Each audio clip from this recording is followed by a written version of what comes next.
زما د کلي او د کور څوک دي زما د کلي او د کور څوک دي ستانه بغیر زمونږ نور څوک دي ګریوان مې پرېږده ته خبره واوره ای زوروره ستا د زور څوک دي ګریوان مې پرېږده ته خبره واوره ای زوروره ستا د زور څوک دي د زړه نه ګټه د غر مه جوړوه زما د خوږ زړه د ټکور څوک دي اواز یې راکه څه شکمن غوندې شه غلی ووې دا خو نور څوک دي خدایه یاران د سید زر ماخلې زما د ژوند د ټنګ ټکور څوک دي ګرانو ملګرو له خپل ملګري نیازه خان لخوا سلامونه واخلئ ستاسو ملګری نیازه خان یم او ادبي خپرونه د وصال مازدیګر دی د وصال مازدیګر د ملکنډ نه مردان ته راغلی دی غوښتل مو چې دغه د وصال مازدیګر دغه وختونه د خپل ګران مشر سید صاحب خواله یوسو او د هغوی نه د خوند رنګ شعرونه واورو د افتخار اور دلې مننه چې د دې ښکلې فضا کې په دغې ښکلي پټي کې یو ښکلې شانته کې ناستې را جوړ کړو راځئ چې په شریکه باندې محمد سید صاحب واورو سید صاحب سلامونه السلام علیکم جی زه د ټولو نه اول د ښاغلي نیازک ډېره شکریه ادا کوم چې هغې په دې داسې حالاتو کې چې د ټول ملک د دې انسانانو ژوند ډېر زیات ګران شوی دی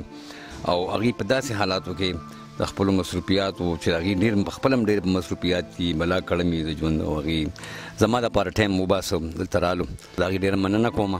او د هغې د دې هڅې او د دې زیار هغې له داد ورکوم ډېره مننه سید صاحب الله دې تاسو له ډېر ژوند درکړي چې زموږ په ټولنه کې په پښتنو ټولنه کې ستاسو په شان دغه شاعران دي هغوی ښکلي شعر لیکي غواړو به دغه د وصال د مازدیګر دغه ملګري و بیا تاسو ګورئ په دغه شیشه باندې نو د خپلې خوښې څو شعرونه راسره شریک کړئ پستې خبرې د جانان مې وي یا باد یا اوبه زړه مې ټینګ نه شي هغه دم وي یا فولاد یا اوبه دواړو کې یو تیشه به سر کې خښول غوره وي تا شیرینې خاوره به غواړي یا فرهاد یا اوبه او اوږه په اوږه یو صف کې یو بل باندې نه ځایږو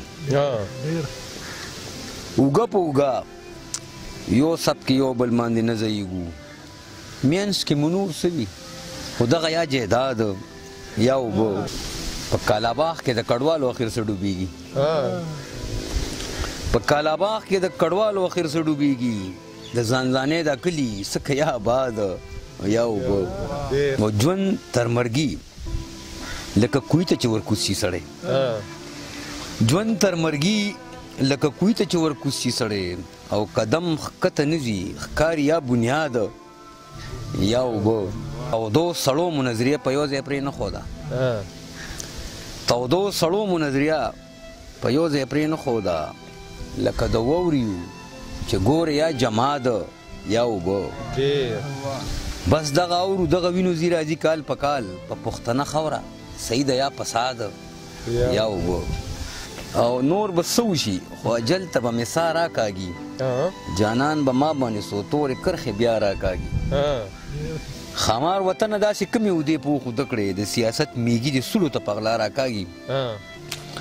کام جوړول د افلاطون د خولې خبرې نه دي کام جوړول د افلاطون د خولې خبرې نه دي دا د رګونو نه د وینې په ځای ساه راکاږي ډېر ښه دی دا شعر بیا ووایي چې ډېر ښه شعر کام جوړول د افلاطون د خولې خبرې نه دي دا د رګونو نه د وینې په ځای ساه راکاږي د وطن هر یاده ځان له ځان له نرخ ونیوه د زندګۍ بازار به دا کال سودا راکاږي لاړ د بنګلو درویشان خپل خپل غار ته ننوتل لاړ د بنګلو درویشان خپل خپل غار ته ننوتل اوس به دا ژوند لکه یخ لاش په ما او تا راکاږي ډېر ښه دی دا شعر بیا ووایي سید صاحب ډېر ښه شعر لاړ د بنګلو درویشان خپل خپل غار ته ننوتل اوس به دا ژوند لکه یخ لاش په ما او تا راکاږي او ما او تا به وایي چې دا د بد خنزیر اولاد دی او ما او تا به وایي دا د بد خنزیر اولاد دی هغه د نن هغې ساګانې په خلا راکاږي د انسان او د انسان د انا جنگ دی په ډوډۍ باندې د ټولې دنیا جنگ دی په ګرجو کې فیصلې د دنیا وشوې په جومات کې د ایمان پر رڼا جنگ دی دا سندرې دا جور جور فکرونه دا به دا ذهنونه وشاربي دا جنگ دی که د شپې وشي خو شپه شي معمه شي مړه دا خو سم د ورځې رڼا جنگ دی که د شپې وشي خو شپه شي معمه شي مړه دا خو سم د ورځې رڼا جنگ دی د مشرق انغري ځکه نه تودېږي ایشیا کې د وسلې په سودا جنگ دی. ګرانو ملګرو، سید صاحب هم واورېدو. سید صاحب ډېره ښکلې شاعري کوي او دغه مونږ په لومبۍ سر کې هم ویلي وو چې سید صاحب زمونږ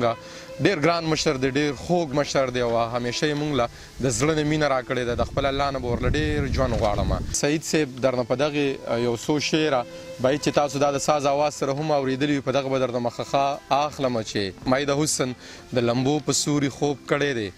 مای د حسن د لمبو په سوري خوب کړی دی، ملګرو ما ورپسې ځکه لیونتوب کړی دی او دی پسې مزه که د مخ کاسه مې ډکه ښکاري، ملګرو دا مې د احساس زخم پړسوب کړی دی. د ښار مینو شکر وباسئ، په هر څه شته یې مونږ خو د لوږو تندو غیږ کې مینتوب کړی دی. ما د هغې سنګلې نیسي د کوڅې مې شړي یاد که په کومه چې تا ډېره موده خوب کړی دی. د کور او ګوره یې بغیر بل څه لیدلي نه دي، زمونږ د کلي جونو داسې پیغلتوب کړی دی چې هر ځای د خپل ځان د خپل چاپېرچل د خپل پښتون ولس خیال ساتئ. الله مو روغ لره، الله مو آباد لره. د لوی الله په امان.